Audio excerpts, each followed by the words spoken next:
Pop Francis ഒരു വൈദിക വിദ്യാർത്ഥിയായിരുന്ന സമയത്ത് എപ്പോഴും അദ്ദേഹത്തെ ഇറിറ്റേറ്റ് ചെയ്യുകയും വേദനിപ്പിക്കുകയും ചെയ്തുകൊണ്ടിരുന്ന ഒരു സുഹൃത്തുണ്ടായിരുന്നു. ഈ സുഹൃത്തിനോട് ക്ഷമിക്കാനോ അവനെ സ്നേഹിക്കാനോ കഴിയാതിരുന്ന അദ്ദേഹം തൻ്റെ ഈ ദുഃഖം തൻ്റെ കോളേജിലെ ഏറ്റവും പ്രഗത്ഭനായിട്ടുള്ള പ്രൊഫസറോട് പറഞ്ഞു. തികച്ചും ലോജിക്കലും സൈക്കോളജിക്കലുമായിട്ടുള്ള ഒരു ഉത്തരം പ്രതീക്ഷിച്ചിരുന്ന പോപ്പ് ഫ്രാൻസിസിനോട് ആ അധ്യാപകൻ ചോദിച്ചതൊരു ചോദ്യമാണ്. അദ്ദേഹം ചോദിച്ചു, have you ever at least once prayed for him? നീ അവന് വേണ്ടി ഒരിക്കലെങ്കിലും പ്രാർത്ഥിച്ചിട്ടുണ്ടോ?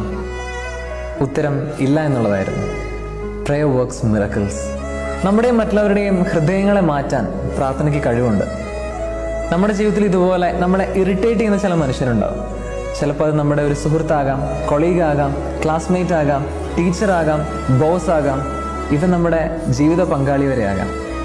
Let's give them all in prayer. പ്രാർത്ഥിക്കാൻ ഏറ്റവും ബുദ്ധിമുട്ടുള്ള സാഹചര്യങ്ങളിലാണ് പ്രാർത്ഥന ഏറ്റവും അനിവാര്യവും ശക്തവുമായിരിക്കുന്നത്. ആമേൻ.